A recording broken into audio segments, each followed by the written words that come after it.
जो कनक है मेरे साथ बहुत पहले, कहाँ के रहने वाले कनक?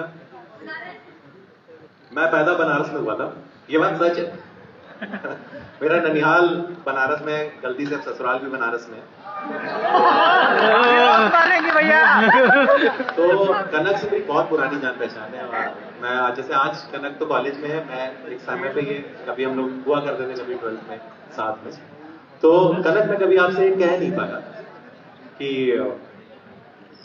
कि जो आपसे जो ये मेरी मेरी जब मैंने आपको पहले दिन देखा था तो 12th के ट्यूशन में, उसके जस्ट बाद जो कोचिंग वाली थी उसमें देखा था, तो मुझे वो इंस्टेंट कॉफी जैसा प्यार हो गया था।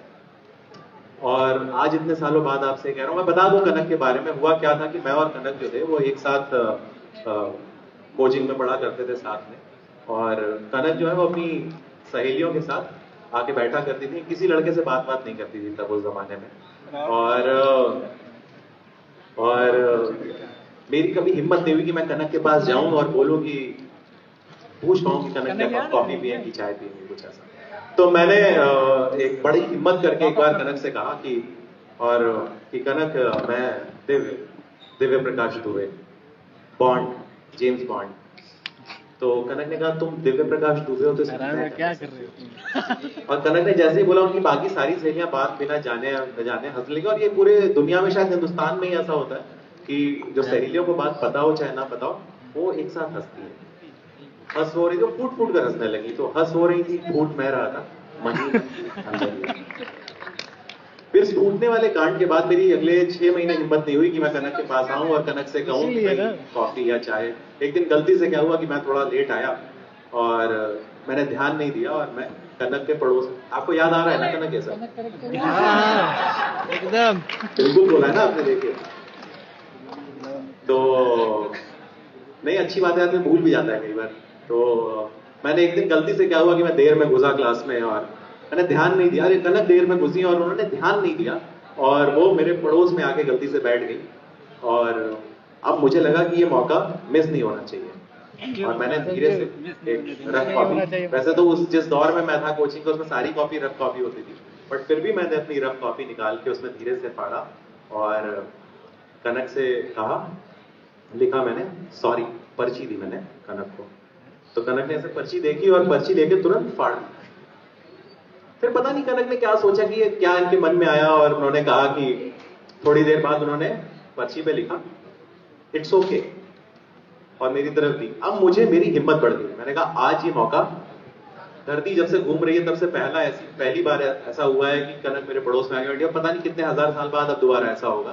तो मैंने कहा आज ये मौका मिस नहीं होना चाहिए। तो मैंने कनक से लिखा कॉफी लंका पे।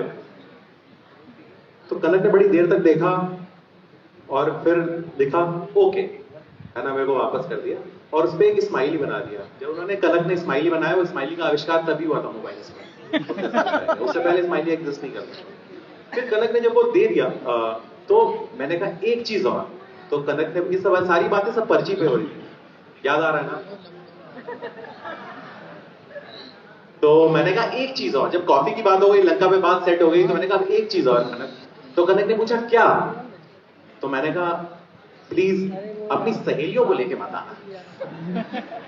खैर, जब ये जैसे कनक अभी हंसी बहुत जोर से, वैसे उस दिन भी हंसी। और वो जो कोचिंग के मास्टर साहब थे, आपको पता है कोचिंग के मास्टर साहब कैसे लोग अंदर तो लड़के लड़कियां अलग बैठते हैं, बाहर उनकी साइकिलें भी अलग खड़ी करवाते हैं, है ना, कहीं कोई छोड़ने ना चला जाए, कहीं कुछ हो ना जाए। पूरे इस देश की सारी जिम्मेदारी उन्होंने ले रखी है।